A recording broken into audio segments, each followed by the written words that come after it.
هاد القصه اللي غادي نعاود لكم اليوم غتكون من اخطر القصص المرعبه اللي غتسمعوا في حياتكم. كنصيحه الا كان العمر ديالك اقل من 18 سنه كنصحك انك تخرج من الفيديو. ودابا في واحد النهار وبالضبط في الليل واحد الراجل كيدور في الروضه كيف العاده، وفي نفس الوقت هو اللي كيحفر القبور. ارتكب اكبر غلط في حياته وهو انه نبش واحد القبر اللي يا ريت كون ما قربش ليه، لانه كان سبب فتح على راسو وعلى عائلته ببال الانتقام من اخطر ملوك الجن والشياطين اللي غينتقموا منه بابشع الطرق واللي غادي يحولوا لحياته الجحيم. شكون هو هذا الميت اللي كان في ذاك القبر؟ وشنو دار ليه حتى انتقم منه بهذه الطريقه؟ وشنو اللي خلاهم انهم ينتقموا من ولادو ويقتلوهم بنفس الطريقه؟ قبل ما نتعمقوا في احداث هذه القصه، الا كنتوا اول مره كتشاهدوا القناه ما تنسوش الاشتراك وتفعيل زر الجرس باش يوصلكم كل جديد.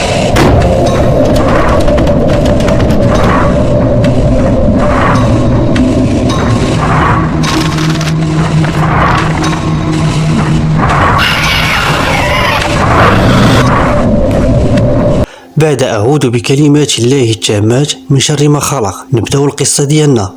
تخيلوا معايا في واحد المشهد في نص الليل وفي الروضة وسط القبور والبرد والشتا، حتى كتفاجئ بواحد المجموعة من الناس جايين في واحد الجنازة ومعهم ميت على أساس غادي يدفنوه في هذاك الليل. كيتلقى ليهم العساس ديال الروضة واللي بالدور ديالو هو اللي حفر ليهم القبر، كيحاول يوصلهم ليه. ملي وصلوا حطوه في الصندوق. اول حاجه غادي توقع ليهم واللي غريبه واللي خلات الرعب يتسلل القلوب ديالهم، مجرد ما كيحاولوا انهم يفتحوا داك الصندوق باش يخرجوا الميت كيعاود يتسد عليهم من جديد. هذه كانت غير مجرد البدايه. العساس ديال الروضه حس بشي حاجه غريبه في الجسم ديالو. هذا الامر تكرر اكثر من 3 مرات. في كل محاوله كيحاول يفتح داك الصندوق حتى كيتسد عليه. دار لعند هذوك الربعه وكيشوف فيهم، كيحاول يستفسر على الامر. كيلقاهم كيشوفوا فيه واحد الشوفه اللي كتخلع وواحد البروده كيتصرفوا وما كيتكلموا، ما كيديروا حتى شي حاجه. العساس ديال الروضه كيستغرب كيفاش هادشي، وشنو هادشي اللي كيوقع. فحال ليه هذاك الميت باغيين غير يدفنوه. قرب هذاك العساس مره اخرى وحاول يفتح داك الصندوق، ولكن عاود تسد عليه ويقول لهم واش غادي نبقاو هنا؟ يلا عاونوني باش غادي ننزلوا الميت للقبر. نزلوا 2 من دوك الرجال اللي جاو في الجنازه وعاونوا داك العساس ديال الروضه باش يقادوا الميت في القبر. في واحد اللحظه هذاك العساس كيشوف هذاك الميت وحس في هذيك الشوفه اللي شاف بحال شي حاجه زعزعاتو. هنا عرف بلي داك العساس ان الاحساس ديالو الاول كان على صواب، والصدمه الاولى واللي غادي تكون ماشي الاخيره هو ملي طلع من القبر ما لقى حتى واحد في هذوك الرجال اللي جاو في هذيك الجنازه. كيشوف في اليمين وفي اليسار ما لقى حتى شي واحد فيهم، بحال الارض شقات وبلعاتهم. هذاك العساس بقى مصدوم، رجع للدار ديالو اللي في الدخله ديال الروضه اللي كيسكن فيها هو ومراته وولادو، وكتعطيه فرصه اكبر باش انه كيكون على علم اللي دخل واللي خرج. ملي سد الباب ديال الدار سمع الصوت ديال مراته كتقول له شحال عطاوك؟ هو يبدا يضحك، قال لها هاد المره ما عطاوني حتى شي حاجه. ملي ساليت الخدمه ديالي خرجت لعندهم ما لقيت فيهم حتى شي واحد. واش هربوا واش مشاو لشي بلاصه ولا غادي يرجعوا؟ وما عرفتش شنو اللي وقع، ولكن ماشي مشكل، الا ما خلصوش هما الميت غادي يخلص في بلاصتو. في هذيك اللحظه مراته بدات كتغوت عليه، قالت له واش ما غاديش تراجع لهاداك الشيء اللي كدير؟ راه هادشي ديالك شي نهار غادي يخرج فينا ولا غادي يخرج في ولادك. واش الناس كتامنك على الموتى ديالهم وانت كتنوض تسرقهم؟ في هذيك اللحظه شدها من دراعها حتى بدات كتغوت وقال لها راه كليتي كتهضري بزاف، يلا سيري وجدي ليا من ناكل. دخل البيت ديالو بقى كيفكر في هذاك الشيء اللي وقع. قال شنو غادي ندير؟ كان قرب الفجر بقاتلو شي 10 دقائق، حل الباب وخدا البيل باش يضوي به، وكيف العاده مشى الروضه ودا غادي ما بين القبور حتى وصل داك القبر اللي دفنوا فيه داك الميت. بمجرد ما انه حاول يحل داك الكفن ديالو حس بشي حاجه كتحرك من حداه، ولكن لحقاش مولف هو انه كينبش دوك القبور قال راه الامر عادي، كاينه شي حاجه اللي غريبه. حل الكفن وبدا كيقلب فيه في اليمين وفي اليسار، بدا كيقلب في الصباع ديالو وفي عنقه. وكانت هذه غير البدايه، لانه كيف العاده كيف ما كان مولف الناس ملي كيدفنوا شي ميت في العادات ديالهم الا كانت شي حاجه عزيزه عليه اولا غاليه بحال الذهب ولا شي خواتم ولا شي سلسله كيخليوها مع الميت. ولكن هاد المره ما لقى حتى شي حاجه. بدا كيفكر في الخطه الثانيه، قال ملي ما لقيتش غادي ناخذ شي طرف نبيعو لهذوك المشعوذين اللي كيعرفهم والعياذ بالله. في واحد اللحظه كيشوف واحد الضوء في الفم ديال الميت، ملي حلو فمو وفعلا لقاو واحد السنه ديال الذهب واللي كانت كتلمع، وهذاك الشيء اللي كان كيقلب عليه اخيرا لقاه. بهذاك الفضول وهذيك الفرحه خرج واحد البانس وحاول يقلع له هذيك السنه، وبالفعل داك الشيء اللي دار قلعها، ويا ريت لو انه ما دارهاش. وفي هذه اللحظه وقع واحد المشهد، عينين الميت كانوا مفتوحين وكيشوفوا فيه واحد الشوفه اللي كتخلع، اللي خلات القلب ديالو بدا كيرجف، وبدا كيقنع نفسه باللي راه الامور هذه راه كتوقع مره بالخصوص اذا كان الميت مازال جديد. شي حاجه عاديه ان عينيه يبقاو محلولين، يعني ما عنديش علاش غادي نخاف، ولكن هادشي اللي غادي يوقع غادي يخليه يعيش لحظات ديال الرعب والخلعه اللي غادي يكون اول مره غادي يعيشها في حياته. شد هذاك الكفن اللي كان زول النص ديالو على هذاك الميت. في واحد اللحظه العساس مجرد دور عينيه حتى كيشوف العينين ديال الميت كتشوف مباشره في اليد ديال العساس. في هذيك اللحظه هرب من هذاك القبر وغادي وكيجري وكيطيح باقصى سرعه عنده حتى وصل للدار ديالو وسد هذاك الباب وبدا كيغوت، وكتشوف فيه مراته كتقول له مالك، وكتشوف وجهه صفر وهو عرقان. كتقول له مالك شنو وقع ليك، علاش جيت بهذه الطريقه هذه، راك خلعتي الدراري. ما قدرش ينطق بشي كلمه، كيهضر وكيقفقف، كلمه واحده ما قدرش يخرجها. كيقول لها الميت اللي دفنا فاق، الكلمه اللي كيعاود يرددها الميت اللي دفنا راه فايق. بقى كيعاود اكثر من 5 مرات وبقى على هذاك الحال حتى شرقات الشمس، وهو يتفكر باللي هذاك القبر راه خلاه محلول، وقدر اي واحد يدوز من الناس اللي عايشين تما يقدر يشوف هذاك المنظر وغادي يحملوه هو المسؤوليه. وزياده على هذا الشيء هذا غادي يعرفوا باللي العساس ديال المقبره اللي كيأمنوا على الموت ديالهم كيقوم بهاد الامور هذه، يعني شكون اللي غادي يكون في الواجهه هو العساس. تشجع هاد المره ومشى لهذاك القبر، وفي الطريق ديالو مجموعه من الافكار كتجيلو في البال باش يرجع للدار، ولكن العقل ديالو كيقول له خاصك تمشي وتشوف هذاك الميت وتسد القبر وترجع باش تفادى اي مشكل تقدر تطيح فيه. بمجرد ما وصل كتكون الصدمه الثانيه اللي خلاته ما عارفش اشنو يدير، وبمجرد ما وصل كانت الصدمه الثانيه، حس بواحد الخلعه وبالرعب. لقى الميت في القبر ديالو والقبر مسدود، بحال حتى شي واحد ما قرب ليه ولا حلو، ما عرف ما يدير. اول حاجه جات في البال ديالو دخل يدو في الجيب باش يخرج ديك السنه ديال الذهب اللي قلعها من الفم ديال داك الميت. وكون ما لقاش هذيك السنه في الجيب ديالو كان غادي يقول هذا الشيء هذا كامل اللي وقع ليا كنت غير كنتخيل ولا كنت واهم، ولكن فعلا لقى السنه ديال داك الميت في الجيب ديالو. بقى كيشوف في هذاك القبر وهو وسطهم وكيحاول يشوف واش باقا شي بلاصه مفتوحه اللي يقدر يسدها. رجع للدار ديالو ودوز النهار كامل ما خرج وكيحاول انه ينسى هذا الشيء هذا اللي وقع. في العشيه جالس مع الولاد ديالو ومع مراته كيتعشاو حتى كيتفاجئوا بشي واحد كيدق في الباب. شكون ما شكون ناض هذاك العساس باش يعرف شكون اللي كيدق. ملي حل الباب ما لقى حتى شي واحد، بدا راجع عند ولادو وهو مخلوع وكيحاول ما يبينش شنو اللي كاين.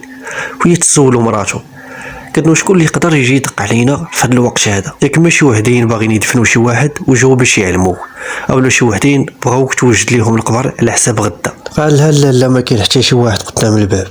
وبمجرد انه مازال واقف يلاه بغى يجلس حتى كيسمعوا الدقان في الباب من جديد. داك العساس مشى بشويه باش يشوف شكون اللي كيدق، ولكن فحال المره اللي فاتت ملي حل الباب ما لقى حتى شي حاجه. هذا الموقف تعاود اكثر من 3 مرات، ولكن في المره الاخرى مرات العساس بحال اللي طلع ليه الدم. قالت له عرفتي اش غادي دير، انا اللي غادي نمشي نشوف شكون اللي كيدق علينا في هذا الباب وفي هذا الوقت. ملي كتفتح الباب كتفاجئ بواحد القطه في الكحل وعينيها حمرين. مرات العساس حسيت بحال شي واحد قبطها من يديها وبدات كتقول اعوذ بالله من الشيطان الرجيم، وما بيناتش هذاك الخوف ديالها للزوج ديالها العساس ولولادها باش ما يتخلعوش. ولكن هذيك القطه الكحله بقات متبته عينيها على العساس وما كتحركش عينيها لشي جهه اخرى، وكتشوف في واحد الشوفات ديال التهديد وديال الانتقام، ديال يعني انه راه غادي يجي واحد الوقت وغادي تخلص. مرات العساس بقات كتشوف فيها وكتقول راه ربما فيها الجوع. دخلات وجابت ليها شي حاجه باش تاكلها، وملي رجعت حطاتها لها قدام الباب، ولكن هذيك القطه ما قرباتش لهذيك الماكله وبقات كتشوف بواحد الشوفات اللي كتخلع، واي واحد غادي يشوفها كتشوف بديك الطريقه غادي ترهب منها، وبالخصوص كتشوف هذيك الشوفه اللي كتوجهها للعساس. مرات العساس تاكدات باللي هاد الشوفات اللي كدير هاد القطه هادي ماشي طبيعيين. في واحد اللحظه قالت بسم الله الرحمن الرحيم بواحد الصوت اللي مجهد. في لحظه وبدون سابق انذار هذيك القطه غبرات ما بين القبور. من بعد سدات المراه الباب ورجعت لعند راجلها وولادها، وكانت خايفه وما مرتاحاش، وكتقول هادشي اللي وقع واش يقدر يكون شي فعل ديال الشر ولا شي حاجه غادي توقع في هاد الايام اللي جايه. سلسله ديال احداث الرعب غادي تبدا مع العساس ديال الروضه ملي توصل بواحد المكالمه هاتفيه من احد الاصدقاء ديالو، قال له راه واحد الجنازه كاينه في الطريق وراه خاصك توجد ليهم القبر ديالهم في اقرب وقت ممكن. هذاك الشيء اللي دار حفر لهم القبر وبقى كيتسناهم باش يدفنوا الميت، ولكن في واحد اللحظه وبدون سابق انذار غادي يحس باللي الدنيا وقفات ملي غادي يشوف هذاك الميت اللي كان حيد له الكفن ديالو وحيد له هذيك السنه ديال الذهب من فمه واقف ما بين دوك الناس اللي جو في الجنازه، واللي شافوه في واحد الهيئه اللي كتخلع واللي خلاته مسمر في البلاصه ديالو مصدوم كيشوف فيه وما قادرش يتحرك ولا يدير شي ردة الفعل. هادوك الناس اللي كانوا في الجنازه كلشي لاحظ هادشي هذا، كيهضروا معاه اسي محمد اسي محمد ما كيجاوبهمش وكيقفقف. وواحد اللقطه بدا كيقطر بالعرق من حدا عينيه، قالوا له مالك شنو عندك، ما قدرش يجاوبهم. كيحاول يشير ليهم في الاتجاه ديال هذاك الميت اللي كان خدا له السنه ولكن ما قادرش، كيهز يدو كتعاود طيح كتهز يدو وكتعاود طيح. في واحد اللحظه حاول انه يهرب ولكن كيحس باللي هذاك الميت واقف ليه على راسه. من قوه ديك الصدمه اللي ما كانش متوقعها غيب، جاو الناس كيفيقوا فيه كيرشوا عليه في الماء وكيحاولوا يشربوه، ولكن ملي حل عينيه كيلقاو السيد بارد والناس اللي كانوا معاه كاملين كلشي مستغرب. العساس شنو وقع ليه وعلاش خايف لهاد الدرجه هذه، بالرغم من انه هو العساس ديال الروضه، يعني راه مولف انه يشوف هاد المواقف ديال الموتى، شي حاجه غير طبيعيه وقعت للعساس. في واحد اللحظه وقف وبدا كيقلب ما بين الناس كيجري وكيطيح وكيشوف وكيقلب كيقول لهم راه كان هنا راه كان هنا، والناس غير كيشوفوا فيه، كاين اللي كيقول راه حماق، كاين اللي كيقول راه ضرباتو شي حاجه، كاين اللي كيقول راه تقاس بشي مس، كل واش كيقول. من بعد ما هدنوا الناس اللي كانوا واقفين معاه رجع للدار ديالو وقلبه مقبوض وخايف بزاف، ما فهمش هادشي اللي وقع بالرغم من انه دوز سنين طويله وهو عساس في الروضه هذه، ولكن ما عمره ما شاف بحال هاد الواقعه اللي وقعت له، انك تدفن شي ميت ومن بعد يومين ولا 3 ايام حتى كتلقاه ما بين الناس في جنازه اخرى وكيشوف فيك واحد الشوفات اللي كتخلع. وهذا السبب هذا خلى هذاك العساس ديال المقبره كل ما تفكر الملامح ديال وجه هذاك الميت في الاول اللي كتخليه مرعوب ومخلوع، كيحس بالقلب ديالو غادي يخرج من بلاصتو، وخلاه كيعيش كوابيس وهلاويس في اي لحظه كيحاول يسد فيها عينيه. داز الايام وهذا الشيء بدا كينقص شويه بشويه حتى نسى، وشي مرات كيكون جالس مع راسو وكيتفكر وكيقول هادشي اللي كان وقع ليا ربما كنت غير كنتخايل. مع الوقت المفاجاه ماشي هذه هي النهايه، ولكن في واحد النهار مرات هذاك العساس ديال الروضه مشات للسوق على اساس باش تتقدى، وكانت مركزه بزاف باش ما تنساش شي حاجه وترجع ليها للسوق لحقاش كان بعيد عليهم، حتى كتلاقى مع واحد المراه اللي كبيره في العمر وكتمشى بواحد الصعوبه، كتزيد شويه وكتوقف كتزيد شويه وكتوقف. في واحد اللحظه كتشوف هذيك مرات العساس ديك المراه اللي كبيره في العمر طاحت، بجات كتجري لعندها كتقول ليها المهمه ياك ما وقعت لك شي حاجه، ياك ما مريضه، ياك ما نجيب لك الماء.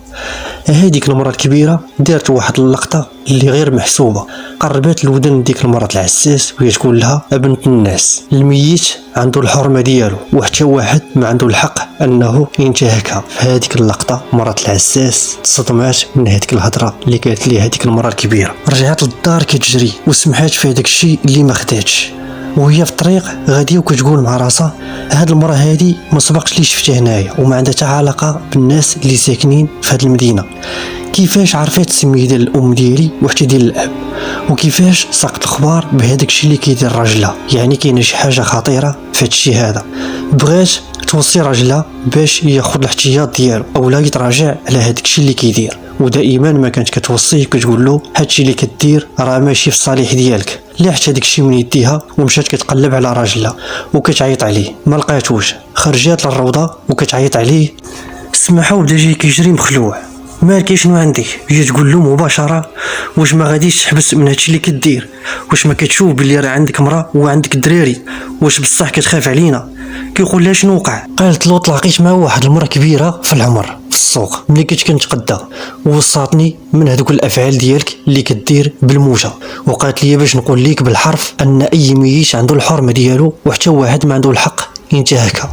هادشي كنت كنوصيك عليه مرارا وتكرارا باش تبعد على هاد الطريق. ها انت شوف فين وصلتينا، يعني كلشي ولا عارف هادشي اللي كدير، وغادي يعرفوا ان الاموات ديالهم اللي كانوا كيامنوك عليها شنو كدير بها.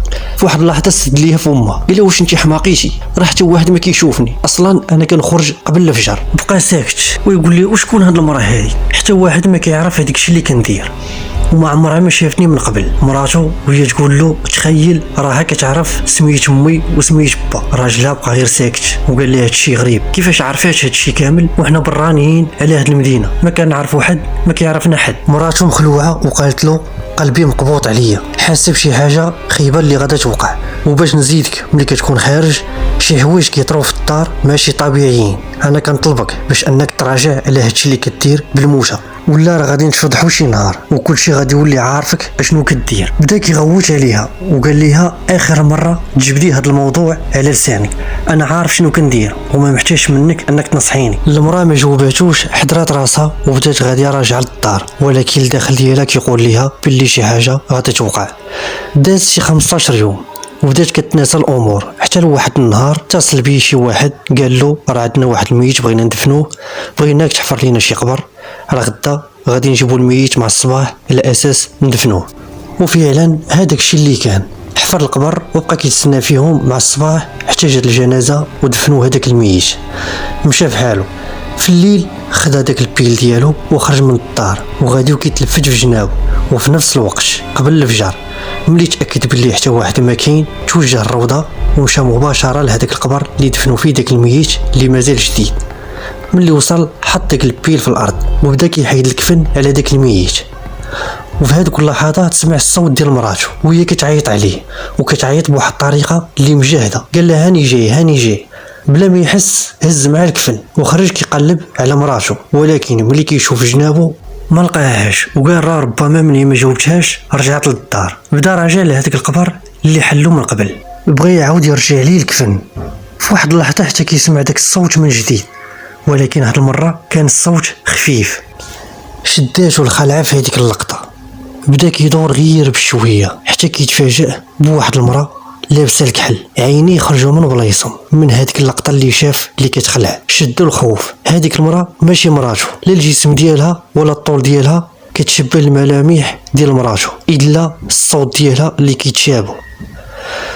شاف شي حاجه اللي غريبه، هذيك المراه كانت كتعرج، وكل ما كيحاول يدقق في المشيه ديالها كيشوف انها غاديه وكتنقز، ومره كتبدا غاديه وكتهز على الارض بحال اللي كطير. تسمر في بلاصتو والدم جمد ليه في العروق ديالو وما قدرش يتحرك، وكل ما كيزيد يدقق في المشيه ديالها وفي الملامح ديالها كيشوف باللي راه ماشي مشيه ديال الانس، يعني من الجن. هادشي خلاه ما قادرش يتحرك، كيزيد يحاول يفيق راسو، ولكن الامر حتمي. هذاك الشيء اللي كيشوف وهو الواقع، ولي زاد طين بله، واللي غير ما زاد الرعب في القلب ديالو ملي شاف في الرجلين ديالها، كيلقى الرجلين ديال الماعز وكبارين وكيخلعوا. كان كيسحاب له باللي راه غادي وكتبعد، ولكن هي في الاصل راه شويه بشويه غادي وكتقرب ليه. هز البيل في يدو وبدات كتوضح ليه الملامح ديالها شويه بشويه. باغي يغوت ما بقاش قادر انه يغوت، بغى يجري ما بقاش عنده القدره باش انه يجري. بقاش بينو وبين هذيك المراه 5 متر ولا 6 متر. في واحد اللحظه تبدل الصوت ديالها، ولا بحال الراجل وكيخلع، وهي تغوت عليه. قربت من وجهه وقالت له اعطيني الامانه ديالي، اعطيني الامانه ديالي. في هذيك اللحظه ما حش براسو حتى بدا غادي كيجري فوق القبور بحال شي واحد حمق، وهذاك الصوت تابعه من اللور وكيقول له اعطيني الامانه ديالي. في واحد اللقطه وصل للدار ديالو ودخل وسد الباب وهو مخلوع ووجهه صفر من هذاك الشيء اللي وقع ليه في القبر. كيحاول يتنفس ولكن كيحس براسو مخلوق. فاقت مراتو كتجري، ملي سمعت الصوت ديال الباب كيتسد بالجهد وجات كتجري وقالت له مال وجهك صفر ماك شنو طراليك. كيحاول يهدر ولكن كيقفقف في الهضره ديالو ما قدرش يخرج حتى شي كلمه، بقى غير كيشوف فيها. من بعد مشى للبيت ديالو وحاول ينعس، كيحاول يهرب من هذاك الشيء اللي وقع ليه في الروضه، وكيحاول يقنع نفسه باللي غير كيتخيل، وهذا الشيء غير تخيلات ماشي شي حاجه اللي واقعيه. الدار ديالو ولات كامله كيسيطر عليها الخوف والرعب. قربات منه مراته مره اخرى باش تعرف شنو اللي وقع لراجلها وشنو اللي خلاه يوصل لهاد الحاله هذه. قرر يصارحها وعاود لها كل شيء. بقاش كتلفت في جنابها وحتى هي بالدور ديالها ولات مخلوعه وخايفه، وبدات كتقرا في المعوذتين وفي ايات الكرسي. في واحد اللحظه ما حساتش براسها حتى بدات كتغوت على راجلها وهي تقول له خاصك ضروري تشوف شي فقيه وتعاود له على هاد الشيء هذا اللي كيوقع معنا، ما خاصكش تستهان بهاد الشيء كيف العاده ديالك، خاصك ضروري تشوف شي فقيه. بدون سابق انذار كينفجر في وجهه وكيبدا يغوت، وهذاك الغوات ديالو خلاها تنسى هذاك الشيء اللي كانت كتعاود ليه. قال لها واش بغيتي تحمقيني، واش بغيتيني نمشي لعند الفقيه ونعاود له باللي كنبش القبور وكنحيد لك في الموتى وكنبدا نقلب فيهم وكنخليهم عريانين، وبسبب هاد الشيء هذا واحد الميت ولا كيلاحقني الجن ديالو. مراته جاوباتو بواحد الصوت اللي خفيف، قالت له ما قصدتش لك هاد الشيء هذا، ولكن عاود له غير على هاد الشيء اللي كيوقع علينا وحتى ديك المراه الكبيره اللي تلاقيت بها في السوق، وما تعاودش له على هذاك الشيء ديال السرقه. وبالفعل هذاك الشيء اللي وقع اقتنع هذاك العساس الغد ليه، جاب واحد الفقيه وعاود له على ديك الاحداث اللي وقعت له مع الجن والشياطين. هذاك الفقيه بقى غير كيشوف ويسولو، قال له ياك ما اديتيهم وربما غادي تكوني خويتي المسخون في الدوش ولا في الطواليت ولا حتى في الدار هنايا، لحقاش الدار ديالك كتعتبر جزء من هاد المقبره.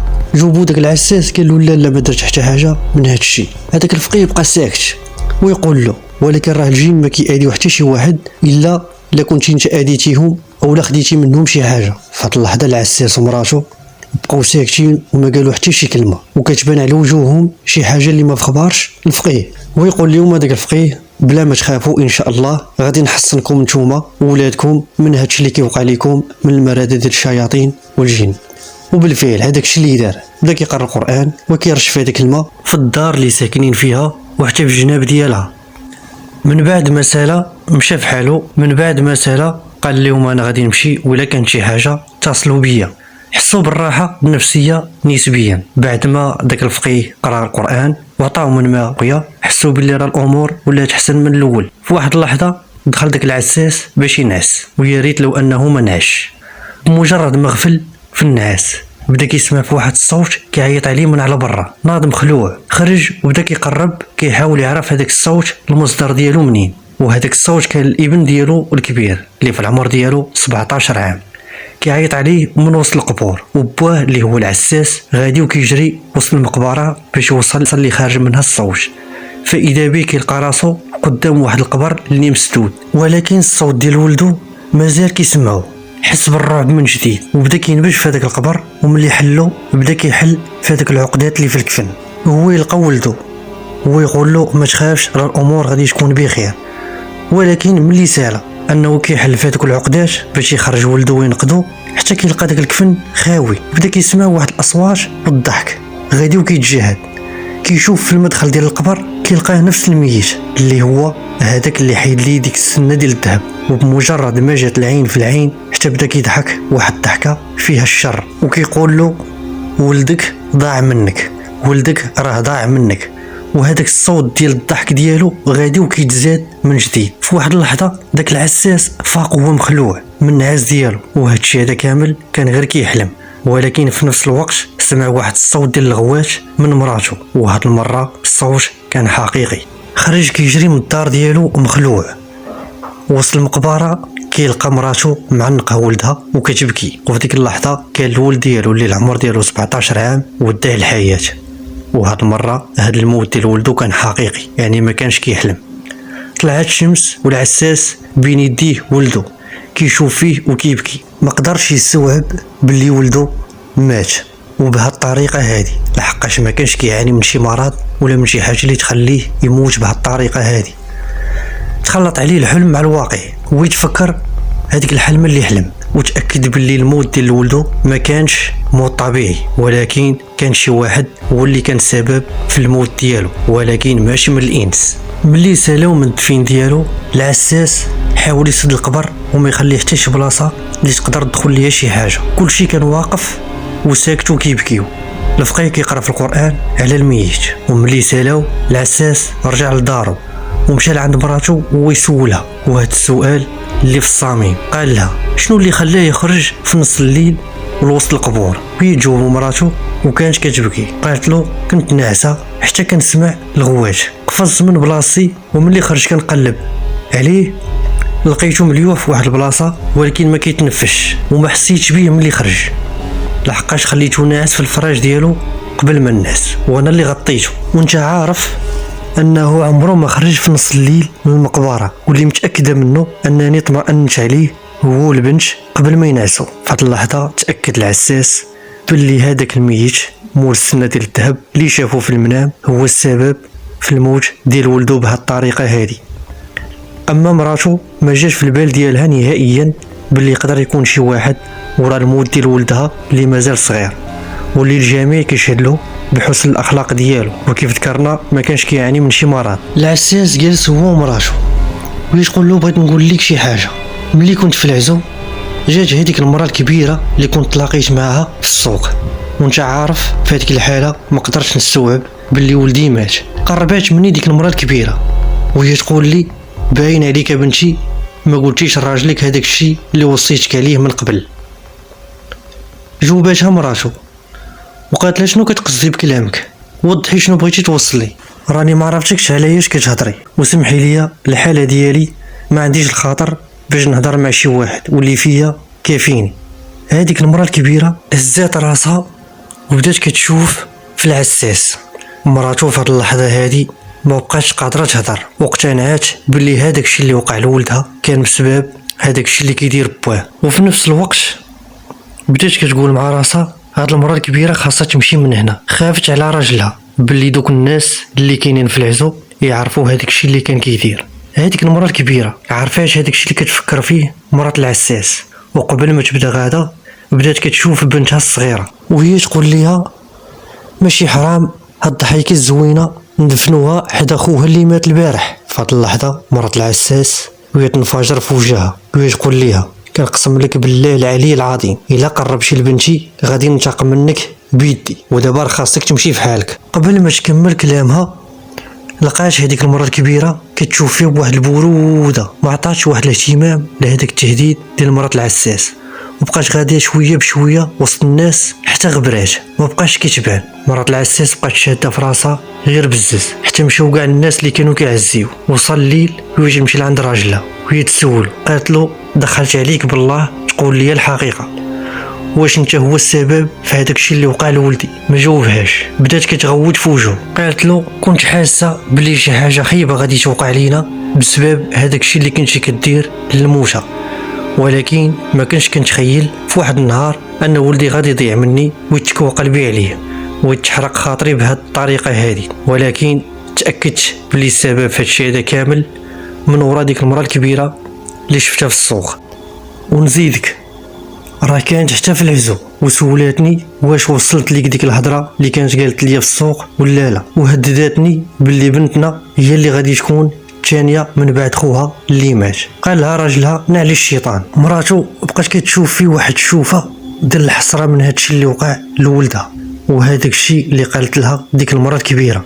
راجلها ما قدرش يتجنب الشوفات ديالها وقال لها انا غادي نمشي نعس، ويا ريت لو انه ما مشاش ينعس، لحقاش مجرد حط راسو جاه نفس الحلم اللي كان حلم اول مره بولدو. شاف راسو واقف في نص الليل وفي المقبره ويديه مربوطين وبنته كتبكي وكتغوت والصوت ديالها كيتسمع في المقبره كامله، وهو واقف ما قادر يدير حتى شي حاجه، كيتلفت في جنابه على اليمين ولا اليسار وما عارف ما يدير لبنته وهو كيشوفها كتغوت. وفي نفس الوقت يجي قدامه ولكن ما كيشوفهاش، كيسمع غير الصوت ديالها. وهذا الحلم هذا ولا كيشوفه في كل ليله لدرجه انه كره النعاس. داز ايام وهو على هذا الحال حتى كيلقى راسو خدا واحد القرار باش ينبش القبر ديال ولده ويطمئن عليه ويشوف شنو كاين في الداخل ديال القبر. لعل وعسى هاد الاحلام اللي كيحلم بيها كل ليل ما تبقاش. كل مره كيحلم بولده كيغوت وسط القبر. في هذاك الليل حتى الدنيا خوات، هز البيل ديالو في يديه وخرج باش يمشي للقبر ديال ولده ويحلو ويعرف اشنو كاين. المفاجأة كيلقى ولده عريان وبلا كفن، ولا الكفن ديالو كامل مقطع، ولقى الكفن بعيد مليوح بحال اللي شي واحد كان كيعذب فيه، وولده مليوح في جهة والكفن بطبيعة الحال في جهة بعيدة على القبر بحال اللي شي واحد كان كيضرب فيه. عنق ولده وبدا كيبكي وعرف باللي المرض ديال الشياطين والجن هما اللي داروا ليه هادشي. بدا كيبكي ما عرف واش هادشي حقيقة ولا غير كيتخيل ولا كيتعذب بواحد الطريقة اللي ما كتصورش وما كتجيش على البال. حتى كان غادي حماق وعرف باللي اللي دار هادشي ماشي من البشر، واكتشف هذاك العساس اللي هو حفار ديال القبور من بعد هاد الاحداث هذه كامله ان السبب اللي خلاه يفقد العائله ديالو هو هذاك القبر اللي كان نبش من قبل. وهنا كانت المفاجاه، يعني هذاك الميت اللي كان في هذاك القبر كان ديال اكبر واخطر السحاره في هذيك المدينه، وهادشي اللي دار ليه هذا الانتقام كانوا الخدام ديالو من الملوك ديال الجن والعياذ بالله، انتقموا منه بابشع الطرق اللي ما كانش كطيع على البال، لانه كان هذاك الساحر الخادم ديالهم من الانس. بهاد الاحداث غادي نكونوا وصلنا لنهايه الحلقه ديالنا، وفي نفس الوقت ماشي مجرد الفرجه ولكن العبره. كتبقى لهاد الاماكن عندها الحرمه ديالها، وربما اخطاء بسيطه او الاغلاط ما كردوش ليها البال تقدر تدمر الحياه ديالنا او الحياه ديال العائله بشكل نهائي. ما تنساوش تشاركونا بالاراء ديالكم في التعليقات، وإلا كنتوا اول